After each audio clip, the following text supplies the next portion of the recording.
প্রথম কথা হলো, মাহফিল কমিটি দিন প্রচার করে নাকি লোক ভিড় করে তা তার মাহফিল পরিচালনার সময় যেটা সে বেঁধে দেয় সে অনুযায়ী পরিচালনার উপর ভিত্তি করে আন্দাজ আঁচ করা যায়, বাকি তারপরে ভুল অনেক সময় ভুল শুদ্ধ হয়। আমার স্পষ্ট মনে আছে যখন আমি এখানে 6টার পরে এসে পৌঁছেছি, এখান থেকে সাউন্ড গিয়েছিল 10:50 আজকের মাহফিল শেষ হবে। আপনারা কি শুনেছিলেন? কেউ কারা কারা শুনেছিলেন হাত তোলেন। রাত 10:50 এই মাহফিল শেষ হবে, আপনারা কারা কারা জানতেন? জানতেন, ঠিক আছে। এখন রাত 10:41 বাজে। আমার গলার শব্দ শুনে হয়তো আপনারা অনেকে আন্দাজ করতে পারতেছেন আমার একটু শারীরিক অসুস্থ, মানে সর্দি কাশি চলছে। তো মানে আমার আজকের এই অধিবেশনের প্রথম আলোচক মাহমুদ বিন কাসিম হাফিজাহুল্লাহ, উনি সলাত নিয়ে আলোচনা করেছে, সলাত ত্যাগের বিষয় নিয়ে কথা বলেছে, সলাতের গুরুত্ব নিয়ে কথা বলেছে। আর এরপরে আমার একটু আগের যিনি আলোচনা করেছিলেন তিনি কথা বলেছেন জান্নাত জাহান্নাম নিয়ে এবং কিছু প্রশ্ন উত্তর করেছেন। আর আপনাদের প্রধান অতিথি যিনি, উনিও কথা বলেছেন, বেশ কিছু ধর্মীয় হারাম এবং হালাল নিয়ে কথা বলেছেন। এই সবগুলোই তো ইসলাম। ইসলাম না? একদিনে কত ইসলাম শোনার পরে আপনারা ভালো হবেন বলে মনে করেন? ওই দুইজনের আলোচনা যদি যথেষ্ট না হয়, আজকে আমার আলোচনা যথেষ্ট নয়, আমার এখন নেমে যাওয়া উচিত। আর যদি বলেন যে না, দুইজনের আলোচনায় অনেক উপকৃত হয়েছেন, তাহলে আমি আর 8 মিনিট কথা বলবো। শরীরের অবস্থা একটু ভালো না, আশা করি ওই 8 মিনিটও আপনাদের কাজে আসবে ইনশাআল্লাহ। কারণ মাহফিল কমিটি তার কথা ঠিক না রাখলেও অ্যাজ এ দাঈ ইলাল্লাহ আমরা ওয়াদা সংরক্ষণ করার চেষ্টা করার সর্বোচ্চ চেষ্টা করা উচিত নাকি উচিত না? আপনি বলেন, একটা সমাজ রাত 1টা পর্যন্ত মাহফিল করতো, সেটা এখন 10টা-11টায় নামছে। যতদিন পর্যন্ত এই সমাজের যারা পরিচালক, কোনো আয়োজনের আয়োজক যতদিন পর্যন্ত সত্যবাদী না হবে এবং সময়ের মূল্য নির্ধারণ না করবে, ততদিন পর্যন্ত এই সমাজে যত ওয়াজ করেন কিচ্ছু হবে না। যেদিন 1:30টায় খুতবা শেষ, মানে 1:30টায় খুতবা শেষ হবে, সেদিন অনেক মানুষ আর রুকু ধরতে হবে না, সে প্রথম রাকাত থেকে নামাজ পাবে। কারণ ওই ছেলে জানে কোনোদিন 35-এ খুতবা শেষ হয়, কোনোদিন 40-এ হয়, এজন্য সে 30-এ আসে না। কোনোদিন সে 25-এ এসে রুকু পায় না, কোনোদিন সে 30-এ এসে 50 পর্যন্ত অপেক্ষা করা লাগে, সে মসজিদে আসে না। সময়ের মূল্য জুমার খুতবার সময়সূচি থেকে নিয়ে নেন, এর অপকারিতা কতটুকু। আমি কোরআনুল কারীম থেকে 2-4টা আয়াত বলে আজকের বক্তব্য সমাপ্তি করব।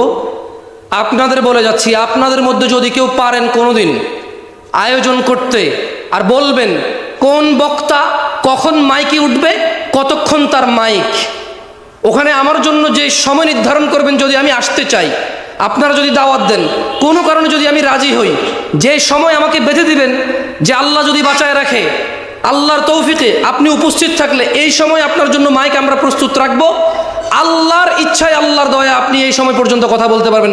সেদিন ইনশাআল্লাহ যে সময় নির্ধারণ হবে আমার সাথে, যেটাতে আমি আর আপনি এগ্রি থাকবো, ওই দিন ইনশাআল্লাহ যতটুকু সময় নির্ধারণ চেষ্টা করবো, আমার তৌফিক ইল্লা বিল্লাহ, আল্লাহর দেওয়া তৌফিক অনুযায়ী আল্লাহর বিষয়ে কথা বলার ইনশাআল্লাহ। আজকে পারবো না, আজকে রাত 10:50-এ মাহফিল শেষ হবে ইনশাআল্লাহ। আউযু বিল্লাহি মিনাশ শাইতানির রাজীম।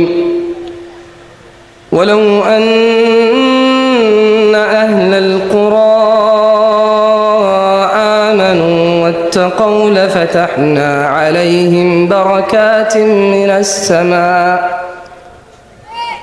لفتحنا عليهم بركات من السماء والأرض ولكن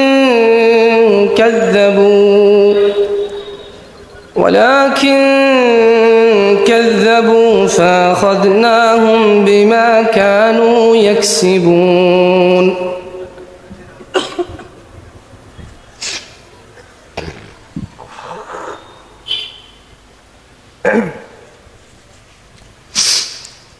জনপদগুলার লোকেরা যদি ঈমান আনত, মানে এলাকায় বসবাসকারী লোকরা যদি ঈমান আনত এবং আল্লাহর ভয় ভীতি অবলম্বন করত, মানে যে সিগারেট খায় প্রকাশ্যে মানুষ দেখছে এটা অন্যায়, ও যদি এটাকে ভয় পাইতো যে আমার এই অন্যায় সাক্ষী মানুষ হচ্ছে, ওই যে দোকানে অটোতে রিক্সায় কোনার দোকানে গান বাজনা গায়ে হলুদে চালাই দিছে, ওই যে চালাচ্ছে সে যদি ভয় পাইতো যে আমার এই অন্যায়ের সাক্ষী মানুষ হচ্ছে, ওই যে মেয়েটা বোরখা ছাড়া হাঁটছে ও যদি ভয় পাইতো যে আমাকে সবাই দেখছে, আমার অন্যায় সবাই সাক্ষী হচ্ছে, ওই যে ছেলেটা জনসম্মুখে মেয়েটার দিকে এভাবে তাকিয়ে আজে বাজে কথা বলতেছে বন্ধু বন্ধু, ওর বন্ধু যেটা শুনছে, ওর বন্ধু যেটা সাক্ষী হচ্ছে, যদি ও এটাকে ভয় পাইতো, মানে আল্লাহর ভীতি অবলম্বন করতো, আল্লাহ বলছে যে লাফাতাহনা আলাইহিম বারাকাতিম মিনাস সামা, যদি জনবসতির লোকগুলা আল্লাহর ভীতি অবলম্বন করত, তাইলে আল্লাহ তাদের জন্য আসমান আর জমিনের কল্যাণ উন্মুক্ত করে দিত। আল্লাহ করবে না, আল্লাহ করেনি। আল্লাহ বলছে যদি এরা আল্লাহ ভীতি অবলম্বন করত গুনাহ করার সময়, যদি এরা ঘুমের সময় আল্লাহ ভীতি অবলম্বন করত যে ফজরে যেতে হবে, ঘুমানো যাবে না, স্ত্রী সহবাসের পরে যদি এরা আল্লাহ ভীতি অবলম্বন করত যে আজান হয়েছে মানুষ দেখবে গোসল করতেছি, কি আসে যে আমি বিয়ে করছি আমার বউ আমি থাকবো এটা সবাই জানে, এখন গোসলের লজ্জা কোথায়, গোসল করো ভাই নামাজে যাও, ওখানে যদি আল্লাহ ভীতি করত, এই যে লোকটা দাড়ি কাটছে, এ দোকান ভর্তি লোক, এই আল্লাহ রাসূলের সুন্নাতটা কেটে ফেলতেছে, সবাই সাক্ষী, হাজার হাজার মানুষের সামনে চলাফেরা করে, ও যদি ওখানে আল্লাহ ভীতি করতো যে দাড়িটা কাটতেছি গুনার কাজ, সবাই সামনে সবাই সাক্ষী, আবার আমি এটা কেটে ফেলতেছি, আল্লাহ ভীতি যদি অবলম্বন করত, আল্লাহ বলছেন যে লাফাতাহনা আলাইহিম, এই লোকগুলা যদি অপরাধের সময় আল্লাহকে ভয় করত, এই লোকগুলা যদি নেকি করত আল্লাহর ভয়ে, আমি জমিন আর আসমানে যে বরকত রেখেছি কল্যাণ রেখেছি খুলে দিতাম, সব উন্মুক্ত করে দিতাম। ওয়ালাকিন কাযযাবু ফাআখাযনাহুম বিমা কানু ইয়াকসিবুন,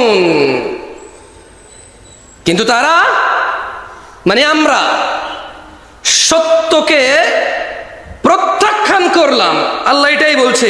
আল্লাহ বলছে কাজেই তাদের কৃতকর্মের জন্য তাদেরকে আমি পাকড়াও করলাম। তাদের সরকার তাদের মেরে নিউজে কম বলে,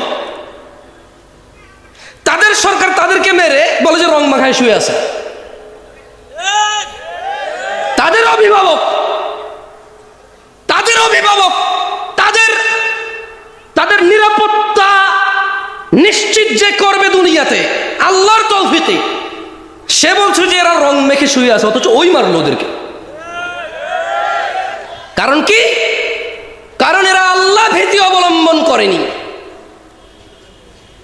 আল্লাহ বলছে যদি এরা আল্লাহ ভীতি অবলম্বন করত, যদি এরা আল্লাহ ভীতি অবলম্বন করত, আল্লাহ তাদের জন্য জমিন আসমানের বরকত খুলতো, কল্যাণ খুলতো। আর তারা কি করলো? তারা আল্লাহ ভীতিকে প্রত্যাখ্যান করলো, তাই আল্লাহ ওদেরকে পাকড়াও করলেন।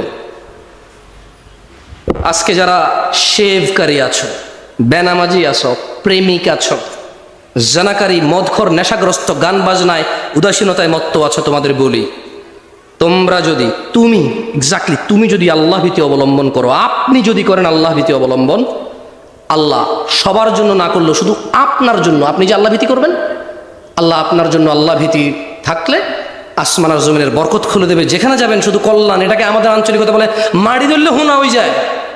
কি বলে এটা রে?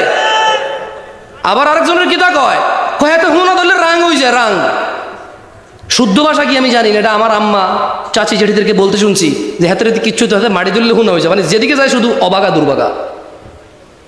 কারা কারা আসমান জমিনের কল্যাণ পেতে চাও? ইনশাআল্লাহ।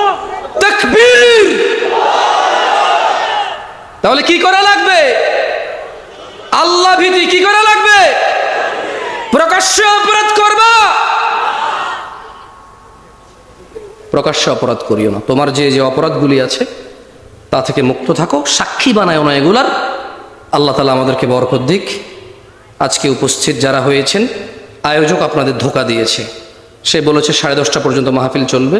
সে বক্তাদেরকে দূর থেকে দাওয়াত দিতে নিয়ে এসে সময় মতো মেনটেন করেনি। আয়োজক আপনাদের ধোঁকা দিয়েছে। আমি রাগ করছি না, আমি নিয়ম মেনে চলছি।